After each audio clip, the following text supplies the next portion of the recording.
గురుభ్యో నమః. కేతు ఐదవ భావంలో, జాతక చక్రంలో ఐదవ భావంలో కేతు సృజనాత్మకను ఇస్తుంది, కానీ టెన్షన్ కూడా ఇస్తుంది. ఇది మీ జాతకంలో ఎలాంటి యోగం, ఈ ఉపాయాలు కొంచెం అనుభవిస్తాయి. జాతక చక్రంలో ఐదవ భావంలో కేతు ఉంటే కనుక జాతక చక్రంలో కేతు ఐదవ భావం చాలా ప్రత్యేకమైనదిగా పరిగణించబడుతుంది. ఎందుకంటే ఇది మీ ఆలోచన, క్రియేటివ్ నైపుణ్యాలు, పిల్లలు చదువు, సంబంధాలు, ప్రేమ, మనస్సు యొక్క గ్రహణ శక్తి, మీ అదృష్టం నేరుగా సంబంధం ఉంటుంది. ఈ స్థానంలో కేతు వస్తే వ్యక్తి జీవితం భిన్నమైన దిశలో మారుతుంది. ఎందుకంటే కేతు అనే గ్రహం వ్యక్తిని లోపలిగా, అంటే అంతర్మదనం లోపలిగా తీసుకెళ్తుంది, లోతుగా ఆలోచించేవానిగా చేస్తుంది, మరి కొన్నిసార్లు గందరగోళానికి గురి చేస్తుంది.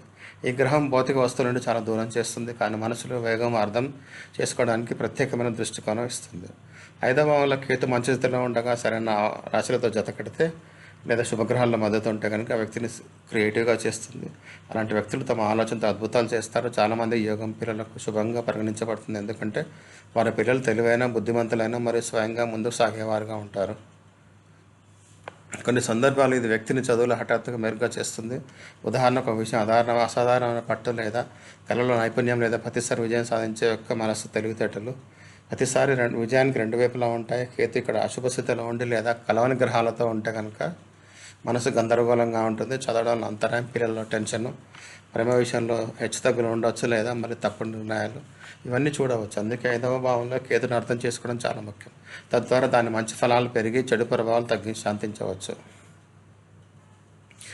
కేతు ఐదవ భావంలో సానుకూల ప్రభావం, మనసులో వేగం మరియు విభిన్న ఆలోచన. ఇలాంటి వ్యక్తులు ఒకే విషయాన్ని ఇతరుల కంటే భిన్నమైన రీతిలో అర్థం చేసుకుంటారు. వారి ఆలోచన క్రియేటివ్గా మరియు ప్రత్యేకంగా ఉంటుంది. మనసు వేగంగా పనిచేస్తుంది. వారి హఠాత్తుగా అలాంటి ఆలోచనలు వస్తాయి, అవి ప్రజలను ఆశ్చర్యపరుస్తాయి. క్రియేటివ్ రంగంలో విజయం, సినిమా, సంగీతము, రచన, డిజైనింగ్, నటన, పెయింటింగ్ లేదా కల్పనాత్మక పనిలో వీరు బాగా రాణించగలరు. చాలాసార్లు ఈ యోగం జన్మతా ప్రతిఫలిస్తుంది. రీసెర్చ్, జ్యోతిష్యము, టారో, సైకాలజీలో పాటు కేతు ఈ వ్యక్తులకు లోతైన అవగాహన ఇస్తుంది. ఇతరులను అర్థం చేసుకునే సమయం పట్టే విషయాలను ఇలాంటి వ్యక్తులను తక్కువ సమయంలో గ్రహించగలరు. ముఖ్యంగా జ్యోతిష్యము, దైవిక విద్య, మనసులో అర్థం చేసుకునే పనులలో. పిల్లలు అదృష్టంగా బలంగా ఉండడం, చాలాసార్లు ఐదవ భావంలో కేతు ఉంటే వ్యక్తి పిల్లలు అతనికి అదృష్టం తెస్తారు. పిల్లలు తెలివైన, బుద్ధిమంతులైన, స్వయంగా ముందుకు సాగేవారుగా ఉంటారు. కేతు ఐదవ మాట నకారాత్మక ప్రభావాలు, చదవడంలో అంతరాయం లేదా ఏకాగ్రత చేయడం. కొందరికి చదవడంలో నిరంతరం ఏకాగ్రత ఉండదు, కొన్నిసార్లు బాగానే ఉంటుంది, హఠాత్తుగా మనస్సు తిరిగిపోతుంది. ప్రేమ సంబంధాల్లో హెచ్చుతగ్గులు ఉంటాయి. కేతు సంబంధాల్లో గందరగోళం పెస్తుంది. ఇలాంటి వ్యక్తులు త్వరగా జత కాగలరు మరియు త్వరగా దూరం అవుతారు. ప్రేమలో తప్పు నిర్ణయాలు జరగవచ్చు. పిల్లల విషయంలో టెన్షన్, కొన్ని సందర్భాల్లో పిల్లలు అనారోగ్యానికి గురవుతారు. వారి ఏకాగ్రతలో చదువు ఉండదు, వారి కారణంగా మానసిక ఒత్తిడిగా ఉంటుంది. మనసులో ఎక్కువ ఆలోచించడం మరియు గందరగోళం, మనసులో ఎక్కువగా ఆలోచిస్తుంది, ప్రతి విషయాన్ని లోతుగా వెళ్ళి గందరగోళం పడేస్తుంది. దీనివల్ల చాలాసార్లు మూడు మారడం, అస్థిరత లేదా స్వయంగా తప్పులు పట్టుకోవడం జరుగుతుంది.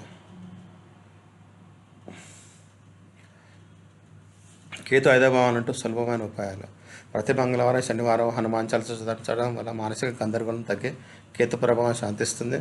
నల్ల నువ్వులు, మినుములు దానం చేయండి. ముఖ్యంగా శనివారం రోజు ఉపాయం చాలా ప్రభావవంతంగా ఉంటుంది. కుక్కలకు రొట్టె ఇవ్వండి. కేతు త్వరగా శాంతిస్తుంది మరియు మనసును తేలికపరుస్తుంది. ధ్యానం చేయండి. ఐదవ భావంలో కేతు ఉన్న వ్యక్తి ధ్యానం చాలా ఉపయోగకరంగా ఉంటుంది, మనసులో వేగం నెమ్మదిస్తుంది. పిల్లల్లో నాణ్యమైన సమయం గడపండి. పిల్లల విషయంలో చింత ఉంటే వారికి సమయం గడపడం మరి అర్థం చేసుకోవడం ఉత్తమమైన ఉపాయం. చిన్న కొబ్బరికాయలను మందిరంలో సమర్పించండి. ఈ ఉపాయం నకారాత్మక ప్రభావాన్ని చాలా తగ్గిస్తుంది.